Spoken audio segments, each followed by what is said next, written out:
Félicitations, vous venez d'acquérir un système novateur pour vidanger vos huiles de friture en toute sécurité. Voici un tutoriel pour bien réussir la vidange de vos friteuses. Tout d'abord, une présentation des outils. La pompe, le boîtier marche-arrêt, le réservoir cylindrique en inox avec poignée qui sera appelé le réservoir, le joint, le collier de serrage avec sa vis, le bec et le filtre connecté,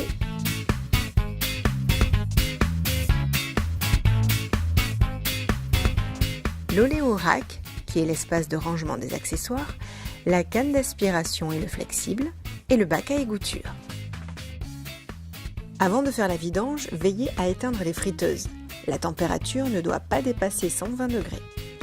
Reliez la canne d'aspiration au flexible. Ensuite, prenez les précautions d'usage dictées par vos procédures internes. Et dans tous les cas, à minima, il est impératif de porter vos gants de protection contre la chaleur. Voici les étapes de la vidange d'une friteuse à l'aide de la canne d'aspiration pour tous les systèmes équipés d'une pompe murale. Déroulez intégralement le flexible. Rendez-vous devant le boîtier de commande et appuyez sur Start. La pompe se met en marche.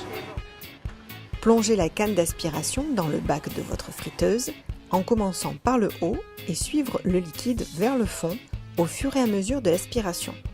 Cela évitera de colmater immédiatement le filtre avec les déchets en fond de friteuse.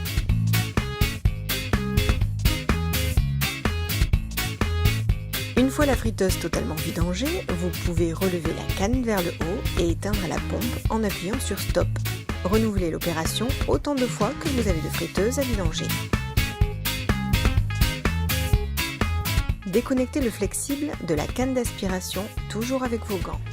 Réenroulez le flexible et introduisez l'embout dans le bac à égoutture. Allez à la plonge et refroidissez l'ensemble sous l'eau.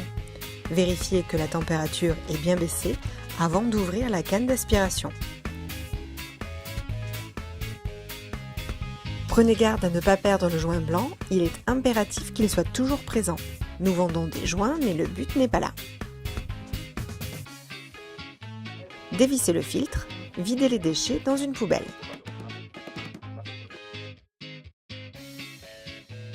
Ensuite, revisez le filtre nettoyé.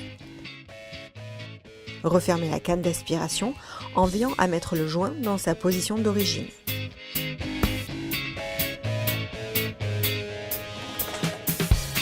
Rangez la canne d'aspiration dans son étui au-dessus du bac à égoutture de l'oléorack mural. Il ne vous reste plus qu'à nettoyer votre friteuse et changer l'huile. Merci de votre attention.